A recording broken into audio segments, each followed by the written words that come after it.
Well, first of all, thank you very much indeed, both of you, for taking the time to talk to us today on such a busy day, so thank you. Yeah, well, you're very welcome. We're happy to be here. Great. So let's kick off. So what are some of the latest developments in cell therapy?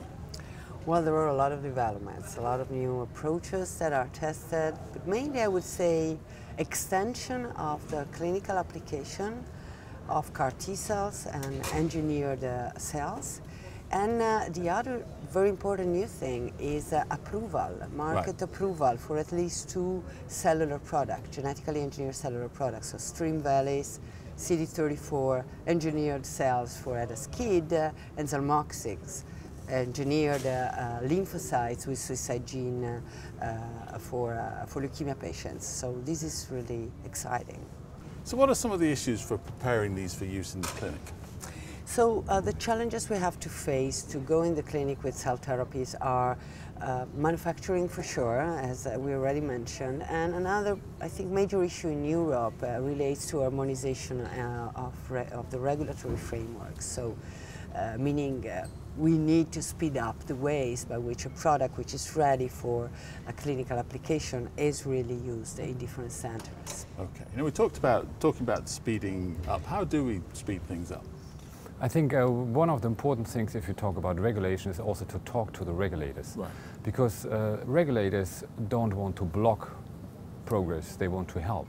And I think one of the major achievements of the last year is both of us have been very active in talking with EMA, which is the European agency involved in bringing drugs to the market. And they're searching with us for fast ways to get in fast-track approvals drugs to the market, but also to secure afterwards post-market surveillance of these drugs. And there we made a great step in implementing the registry of the EBMT, which can play an important part in having surveillance of these drugs later on the market. Now, a lot of people I've spoken to at this meeting think that this is a little bit of a turning point, that the profession's a little bit of a turning point. And it's 60 years, as my badge says, since the first bone marrow transplant. What's the next 60 years got in store?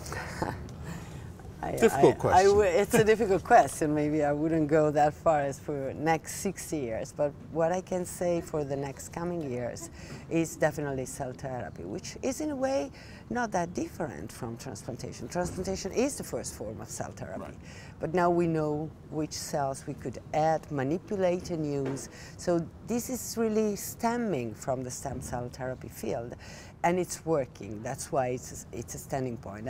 That means that we'll have new weapons to make the therapies more effective and possibly more personalized and less toxic. Exciting times.